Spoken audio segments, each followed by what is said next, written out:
It was my honor to serve in President Donald J. Trump's first term as his ambassador at large for global criminal justice.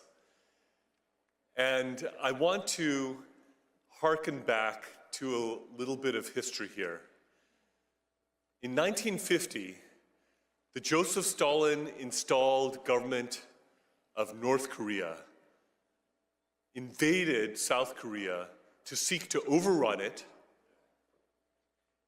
And in that conflict, a US-led coalition of 20-some countries repelled the communist aggression at the price of 50,000 American casualties. I honor the blood that was spilled by American soldiers to keep the whole peninsula from being one big North Korea, which is the most oppressive, darkest, most unjust place on planet Earth. And believe me, I know of many such places around the world, and it is number one in that regard. Now, South Korea stands on the edge of a cliff. The democracy in South Korea is in a danger that it has not been in for decades. President Yoon, who loves America, who was strongly and staunchly allied with the United States of America, has been impeached and is in danger of being prematurely removed from office. Why?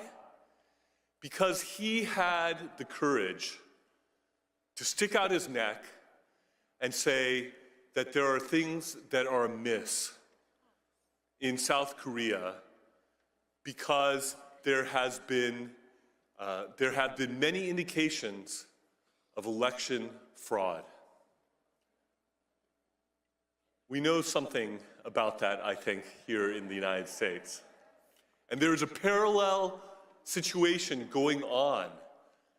President Yoon, indeed, has been called the Donald Trump of Asia.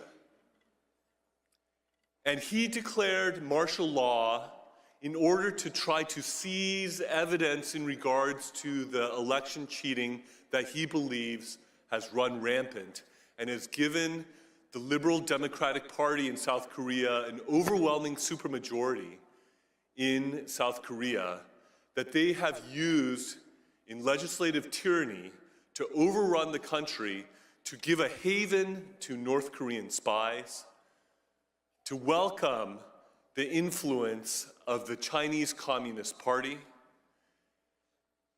And they are rushing through a conviction process potentially before the Constitutional Court that if 6 justices on that court vote to remove him from office, he will be prematurely removed from office even though he was the duly elected president of Korea by the people of South Korea.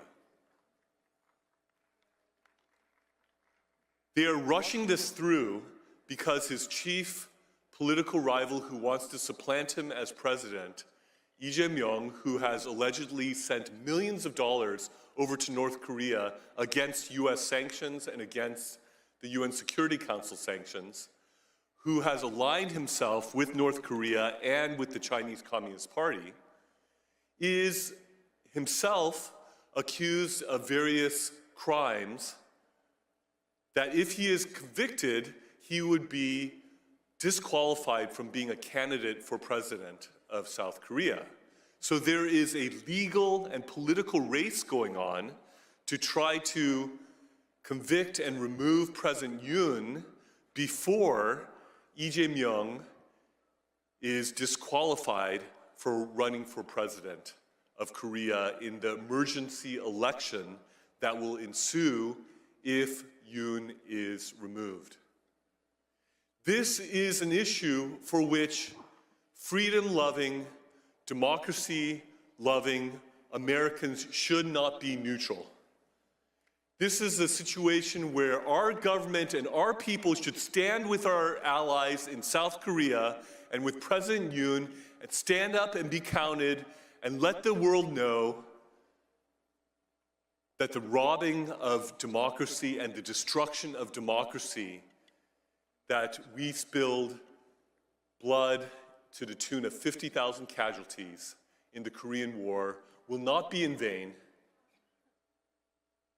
but that the democracy in South Korea could flourish and the people's elected president, President Yoon, who loves America, who is closely aligned with America, would be able to be vindicated in the Constitutional Court and restored to his rightful office. Thank you.